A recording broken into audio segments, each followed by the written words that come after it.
Hello, my name is Lady Liberty. You might also know me as Miss Liberty or the Statue of Liberty, but my full name is Liberty Enlightening the World. I stand in New York Harbor. That's in New York City, which is here in America. But I was not built in New York City. In fact, I wasn't even built in America. I was built in a completely different country, all the way across the Atlantic Ocean, in a place called Paris, France. When I am at home, I actually stand on an island in New York Harbor. It's called Liberty Island. It's named after me. I am one of the tallest statues in the world. Not the tallest, but one of the tallest. And there is a staircase that starts in my pedestal and leads all the way up into my crown. In order to get to my crown, my visitors have to climb 354 steps. Once they get up to my crown, there are 25 windows in my crown, and they can look out those windows and see the beautiful view of New York Harbor that I see every day. I am made of copper, the same thing that a penny is made of. So if any of you have ever seen a penny or a copper structure that's really old or it's been outside for a while, and it gets that green film all over it, that green film is called patina. And that's what naturally happens to copper when it's been exposed to the elements in the air. It gets this green patina all over it to protect it from corrosion. And corrosion is when a metal wears out or wears away. So that's what I have all over me. That's why I look green. Something that you may not have noticed, because you can only see this part of me if you're flying over my head in a helicopter or something like that, and that is the broken chains that are at my feet. And these chains symbolize freedom from slavery, tyranny, and oppression. The man who built me was named Frédéric Auguste Bartholdi. And as you can probably tell from his name, he was not from America, he was from the country of France, remember where I was built. And he was a sculptor, and he was very famous in France for building big statues. Mr. Bartholdi had a friend in France. His friend's name was Edouard de la Boulaye, and he and Mr. La Boulaye came up with an idea. They decided that it would be great if the people in France could give the people in America a wonderful gift to show that the country of France and the country of America were friends.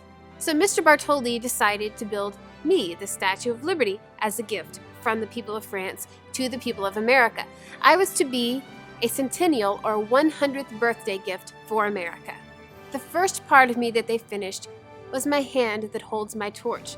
And this was the only part finished in time for America's 100th birthday. So Mr. Bartholdi put my hand and torch on a ship, and it sailed across the Atlantic Ocean to a place in America called Philadelphia, where they were having a big birthday party or centennial exhibition for America. My hand and torch were displayed at the Centennial Exhibition, and people there would pay money so they could climb the ladder up through my torch and look around. Mr. Bartholdi enlisted the help of a man named Alexandre Gustave Eiffel to build my skeleton or framework. Do you recognize Mr. Eiffel's name? He also built the Eiffel Tower, which is in Paris, France, where I was built. After they finished building me in Paris, France, they had to take me all the way apart again.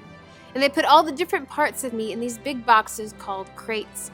By the time they were finished doing that, there were 214 crates, and I was in about 350 different pieces.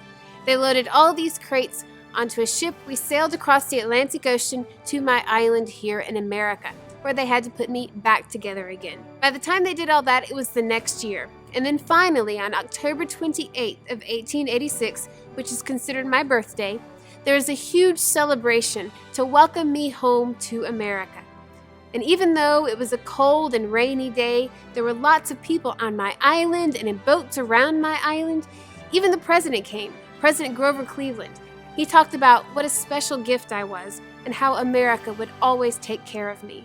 Just a few years after that celebration, another exciting part of my history began. On January 1st of 1892, something called the Ellis Island Immigration Station opened. An immigration station was a place where people used to go who were moving to America from another country, and those are called immigrants. Ellis Island would be the first place that they came to in America before they could go on into their new home. Over 12 million immigrants were processed at Ellis Island. The first immigrant to be processed at Ellis Island was an Irish girl named Annie Moore. Annie came to America with her two little brothers. They came here to meet their parents, who had already been in America for a few years. I saw lots of ships sail through New York Harbor over the years. And many times when they would sail by my island on their way to Ellis Island, the immigrants would pile up on the decks on the outside of the ship to come see me. And when they saw me, sometimes they would clap or cheer or sing songs to me. And sometimes they would cry when they saw me, but not because they were sad. They cried when they saw me because they knew that their long journey was over. And now hopefully they were close to being an American or being free. These immigrants were either coming to America maybe to get away from a country where they wouldn't have as much freedom as they would here, or they could have been coming here just because they believed it was the best place in the world to give them the opportunity to follow their dreams. In fact, that inspired a poem by a lady named Emma Lazarus. It's called The New Colossus, and it goes like this.